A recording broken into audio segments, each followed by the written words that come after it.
off by asking a few questions. So for all those parents, how many of you guys think that your kids feel comfortable talking to you? Yes? No?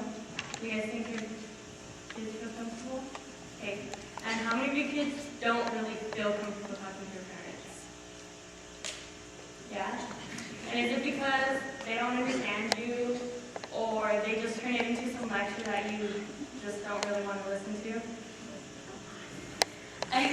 I think all those problems come from a lack of communication between kids and parents. I think that if kids took the time to go talk to their parents about things, that you wouldn't see as much problems that we have now because parents don't talk to their kids. I think if parents took the time to talk to their kids, that a lot of problems could be solved, because talking to your kids builds that relationship. And I know it might sound funny, but a lot of parents don't feel comfortable talking to their kids, and they don't know how to talk to their kids. So I think by having the talk, that solves a lot of the problems, because that talk is such an awkward conversation to have, especially with your parents, that when you get used to talking to when you get used to having awkward conversations, things don't become awkward anymore. Like, when your daughter goes out on her first date, she doesn't come back and be like, oh my gosh, I had so much fun, it was so cool. And I know the boys don't come home like, oh my gosh, Dad, she looks so pretty. I got so nervous and I went to go hold her hand, my palms were sweating. Then when I went to go give her a kiss, I missed and got her nose. Kids don't go home and say that, and parents don't ask about that.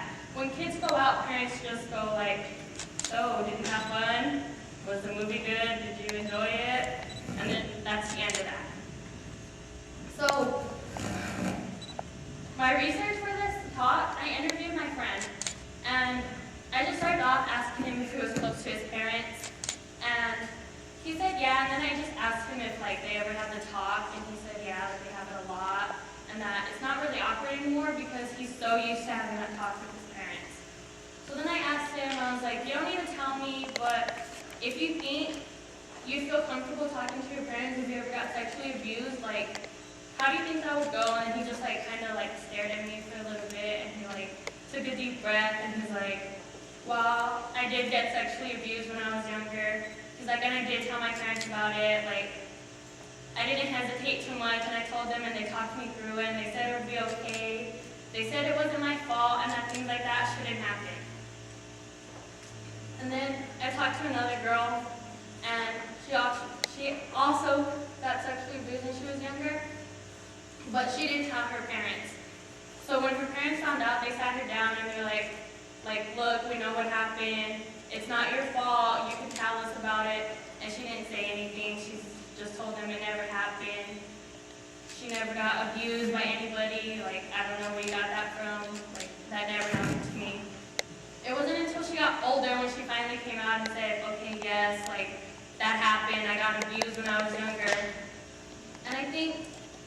And the two things that these stories have in common, they were both abused by people in their family.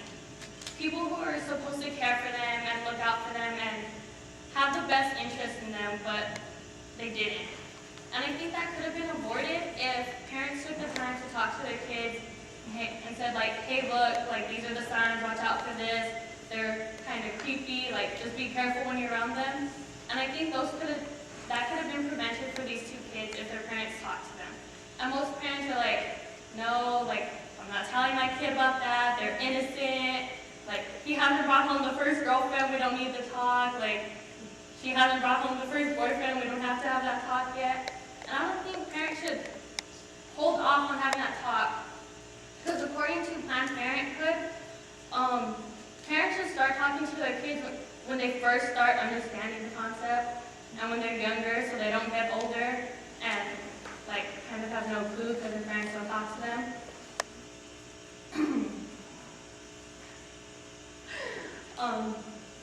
So if parents talk to their kids about that, it could prevent teen pregnancies, because a study showed that the kids who have that talk with their parents tend to wait longer and tend to be smarter about it. They tend to use like birth control and all. They take precaution when it comes to that thing. So if like parents weren't just like, okay, well, she's 12, like she doesn't even know about that. Like they shouldn't do that. You should, and we as teenagers should go and talk to our parents about it anyways if they're not going to bring it up first. And I'm not saying that if your kids come and talk to you, they're not even, like they're doing that stuff, like they just want to know more about it. So don't get all alarmed, like, oh my gosh, like what am I going to do? Like it's time for that talk. Like if parents didn't make such a big deal about it, like it wouldn't be so bad, and you can build that relationship with each other. Because NBC News did a paper, and the paper showed that parents who talk to their kids and have those conversations with them, they're not only better at talking to their kids and they talk to them more frequently for a longer amount of time, but they're better to talking to everybody else. So it's not just the relationship between the parents and the kids, it's the relationship that you have with everybody else that you talk to on a daily basis that you might feel uncomfortable talking to. So if you could build these relationships, it doesn't only benefit kids and teens, but it benefits parents, and not just because they know that their kid is safe, but because it helps them in like ways that you wouldn't think that talking to your kid can help. Because who thinks like, hey, if I talk to my kid, I could go get this new job that I really, really want. Like parents don't think about that because it doesn't really cross your mind that being comfortable with your kids can help you be comfortable with somebody else. Thank you.